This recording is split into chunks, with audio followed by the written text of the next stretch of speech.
জোহার জয়গরাম। গতকাল আমাকে হঠাৎ খবর দেয় একজন আমার বন্ধু, আমাদের গ্যারেজের সঙ্গে বা আমাদের অফিসের সাথে কোনো সম্পর্ক নেই, সে খবর দেয় যে দাদা আপনার অফিসটা অলরেডি সমস্ত কিছু ভাঙিয়ে দিয়েছে। পরবর্তীকালে আমাদের যে অফিসের সর্বক্ষণ কর্মী বিকাশ মাহাতো আমার কাছে পৌঁছে এবং সে ডিটেলস ঘটনা বলে এবং সেখানে ও জানাই, সেই ভিত্তিতেই কিন্তু কালকে আমরা অভিযোগ করি। কালকে অভিযোগে এখানে আমরা যখন আসি তখনও কিন্তু লোক ভিতরে ছিল। আমরা এইখানে আমাদের একটা কথা, পরিষ্কার কথা, এত বড় ঘটনা পুরুলিয়া শহরে কোর্টের সামনে, মানে ডিএম অফিস, এসপি অফিস, একদম মাঝ বাজারে রাত্রির সময় হইল, 6 ঘন্টা ধরে কেউ জানল না। এইখানে আমার দুঃখ বা এখানে বেদনা যে প্রশাসন এই যে ব্যবস্থায় আছে, কোন ব্যবস্থায় আছে যে কেউ কিছু জানল না তখন থেকে, কেন জানল না? এটা একটা বিরাট প্রশ্নের সম্মুখে আজকে প্রশাসন। তাই আমরা পরিষ্কার কথা, আমাদের যে বিকাশ মাহাতো তাকে নিয়ে আমরা গতকাল থানাতে অভিযোগ দায়ের করেছি। যথারীতি ওনারা বলেছেন যে আমরা গ্রেপ্তার করেছি। আমরা দুজনের নাম অভিযোগে আছে, তার একজনের নাম হচ্ছে দুর্গাদাস গড়াই, পিতা রাজনারায়ণ গড়াই, আর দ্বিতীয় ব্যক্তি হচ্ছে আর্যভট্ট গড়াই, পিতা দুর্গাদাস গড়াই, এবং ওর সঙ্গে অনেক সাঙ্গপাঙ্গ ছিল।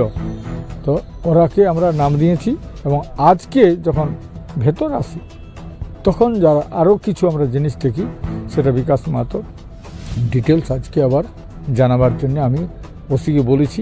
এই বিষয়টা আপনারা যারা এসেছিল তারা হাতে কি অস্ত্র ছিল? যারা এসেছিল সব অস্ত্র ছিল, মানে ইহা ছিল, কুলার ছিল, বড় বড় রড ছিল, অনেক কিছু ছিল, অনেক কিছু যন্ত্র। মানে প্রথমত ওরা তো মুখ বাঁধা অবস্থায় ছিল, তারপরে ওরা বলছে কখনো 50, কখনো 60, কখনো 100 জন বলছে।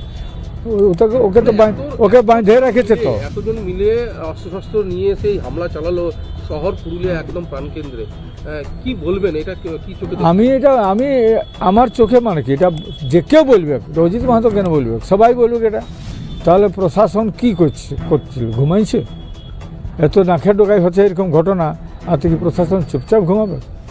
এটা তো আদিবাসী কর্মী সমাজ, মানে সমাজ নিয়ে আপনারা কাজ করেন, তা আপনাদের দপ্তর এইভাবে ভাঙার কারণটা কি মনে করছেন? কারণটা দেখুন, এবার বলছে কারণটা তো নিশ্চয়ই যারা বদমাশি করেছে, যারা এটা চুরি করেছে, যারা ডাকাতি করেছে, যারা সব কিছু নিয়ে গেল, যারা এত বড় অত্যাচার চালালো, তারাই জানবে বিষয়টা ভালো করে। সিসিটিভি ভাঙিয়ে দিয়েছে, ওরা সব কিছু ভাঙিয়ে দিয়েছে, সিসিটিভি ভাঙিয়ে দিয়েছে, আমাদের কম্পিউটারগুলো নিয়ে গেছে, আমাদের চেয়ার নিয়ে গেছে, একদম মোটরসাইকেল নিয়ে গেছে, অনেক কিছু চুরি হয়ে গেছে। সেগুলো এখনও তো মানে যাকে বলে রিকভারি করতে পারে না। এর পেছনে নাই, আমাদের ভয় লাগছে। অজিত মাহাতোর বয়স হয়ে গেছে, তাহলে এরা যদি এরকম লোক আছে হঠাৎই অজিত মাহাতোকে মার্ডার করে বা কিছু করে, প্রশাসন কিছুই জানতে পারবে না। মানে এটা কি কোনো মনে হচ্ছে যে আপনাদের যে সমাজ নিয়ে যে লড়াই করছেন, সেই লড়াইকে দমানোর জন্য সমাজকে, এটা তো ঘটনা, এটা পরিকল্পিত ঘটনা। কেন এখানে বলতে বাধ্য হচ্ছি যে ঘটনা ঘটাইছে, আমরা এফআইআর তখন জমা পড়ে নাই, থানা অ্যারেস্ট হইল কি করে?